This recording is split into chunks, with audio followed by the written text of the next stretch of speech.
Chhota Udepur Tejgadh national highway number 56 પર આવેલ એક નાળું હાલ જોખમી બન્યું છે, જેના કારણે કોઈપણ સમયે મોટી દુર્ઘટના સર્જાવાની ભીતિ વ્યક્ત કરવામાં આવી રહી છે।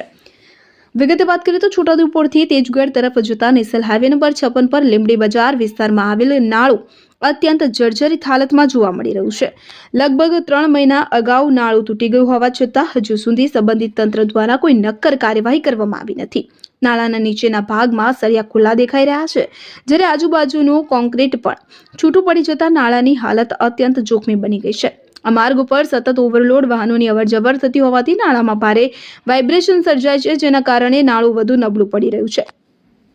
સ્થાનિકોમાં કોઈપણ સમયે મોટી દુર્ઘટના સર્જાવાની ભીતિ ફેલાઈ રહી છે।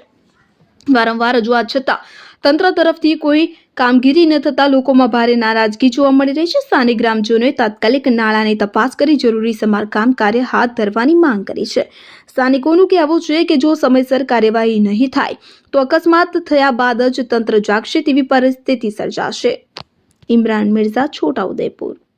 નેશનલ હાઈવે નંબર 56 ઉપર આ પુલડી નાની આવેલી છે, કોઝવે જેવું, જે લીમડી બજારને જોડતો છોટાઉદેપુરને જોડતો માર્ગ છે। એની ઉપર આ નાનકડી પુલડી આખી જર્જરિત હાલતમાં નીચેથી છે।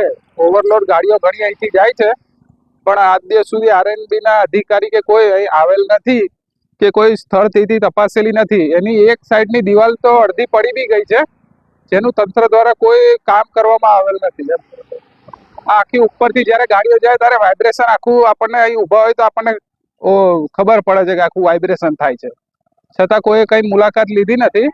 અને આવું લગભગ 1 મહિનાથી પુલની સ્થિતિ આવીને આવી જ છે, કોઈ સુધાર આવેલો નથી એમાં। શું નામ? મારું નામ છે કિશનભાઈ ગઢવી।